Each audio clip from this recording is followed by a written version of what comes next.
Now, Niall, we have you on because you are so fair, and we love getting your input. We're getting little snippets from the interview, so I want to play one more. I thought this was really interesting about whether or not she would reach across the aisle. Listen to what she said.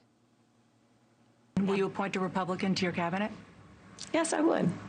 Anyone in mind? I would. No one in particular in mind. We got 68 days to go with this election, so I'm not putting the cart before the horse. But I would. I think it's really important. I have spent my career inviting diversity of opinion. You know, Niall, we're just getting some snippets, so I can't necessarily get your reaction entirely, but we are getting the taste of the interview. What do you want to see from her tonight at 9 p.m.?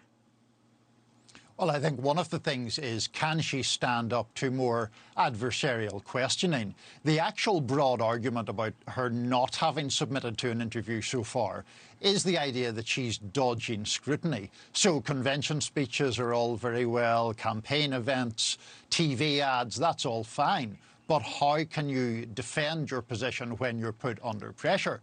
Now, we haven't yet seen whether she is put under real pressure. We did see that question about her shift in positions, which was asked, you know, in a rather mild way, I thought. But we'll have to see the whole interview to see if there is more heated moments than that. You know, I was actually going to ask you that because it did seem a little bit like a lob, if you will, maybe a soft question. But like you said, we're waiting until 9 p.m. Why is it so important when it's not your first rodeo, you've covered a number of campaigns, for voters to see this side of a candidate, for voters to see how they think on their feet or how conversations come up organically? Why is it important that we haven't seen this side of her? Well, it's important because of this suggestion that she is evading these kind of encounters.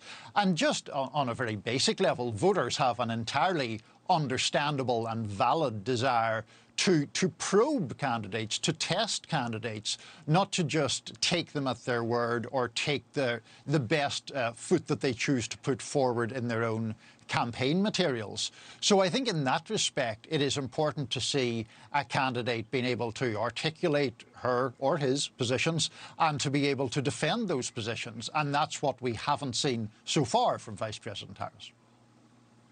You know, there's been a lot of scrutiny with her flip-flopping on positions, whether it be fracking, whether it be the border crisis and immigration and the wall. Is that so wrong from a candidate? A candidate can evolve, right? A candidate can change their views as times change, but there are a lot of flip-flops that she has made, no? There are, and the question is, how much will they matter? On one hand, Vice President Harris has been dogged for some time by the questions around her authenticity. Back in 2020, she ran for the Democratic nomination. That was a very underwhelming campaign, partly for exactly this question: where does she stand? Now, the flip side, Elizabeth, is there is an idea that voters don't care whether you flip-flop as long as you end up facing in the direction that they want you to face. And maybe there aren't that many damages to be incurred by doing it. It's also worth pointing out that former President Trump earlier in his life had many different views than he does now on questions like abortion or universal health care.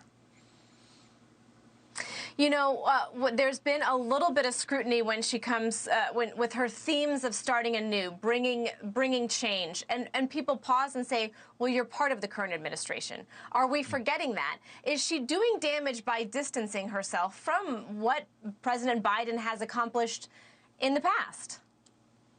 This is a real challenge for any sitting vice president, and Kamala Harris is the first sitting vice president to become her party nominee in almost a quarter century, since Al Gore in 2000. I think that she does have to present something new, because you look at every poll, Elizabeth, and the economy is the top issue. At the same time, President Biden gets pretty low marks on the economy. So what can Kamala Harris say that persuades voters that she can deliver better economic stewardship without appearing disloyal? Can she persuade voters that a Harris economy would at least feel better to them than the Biden economy does? Thanks for watching. Go to joinnn.com to find NewsNation on your television provider. And don't forget to click the red subscribe button below to get more of NewsNation's fact-driven, unbiased coverage.